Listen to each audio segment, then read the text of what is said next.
नाही.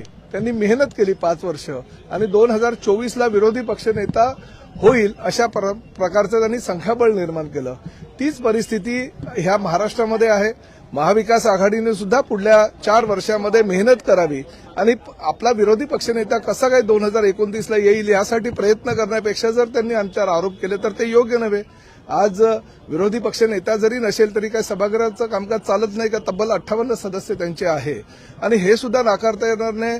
आज शिवसेनेचे एकमेव आमदार म्हणून सभागृहामध्ये छगन भुजबळ असताना सुद्धा ते पूर्ण सभागृह दणानून सोडायचे.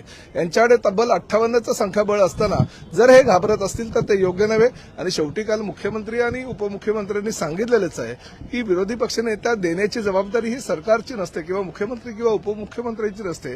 ते अधिकार अध्यक्ष आणि सभापतींचे आहेत आणि त्यांनी जाहीर केलेलं आहे की आम्ही योग्य तो निर्णय लवकरात लवकर घेऊ. त्यामुळे त्या विषयावर त्यांनी आरोप करण्याच्या ऐवजी राज्यातील शेतकऱ्यांना काय हवंय, कष्टकऱ्यांना काय हवंय, आमच्या महिलांना काय हवंय, आमच्या गोरगरीब सर्वसामान्य लोकांना काय हवंय याचा विचार करण्यापेक्षा फक्त त्यांना सत्तेचा मोह आहे.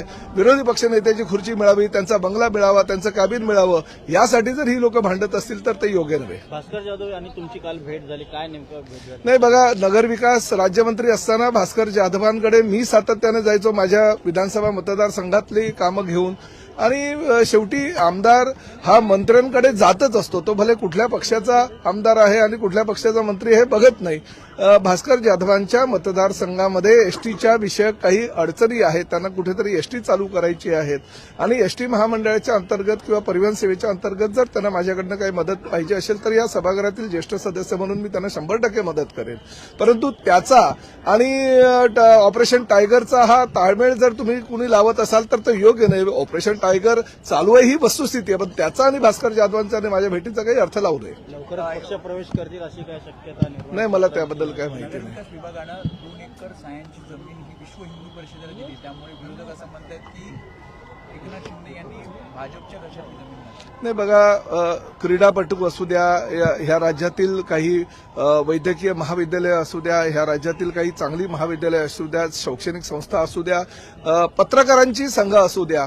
आता ह्याच नगर विकास विभागानं, ह्याच महसूल विभागानं पुण्यातील पत्रकारांना सुद्धा जमीन दिली म्हणून त्याचा आणि पत्रकारांचा आणि राजकीय नेत्यांचा संबंध लावणं योग्य नव्हे.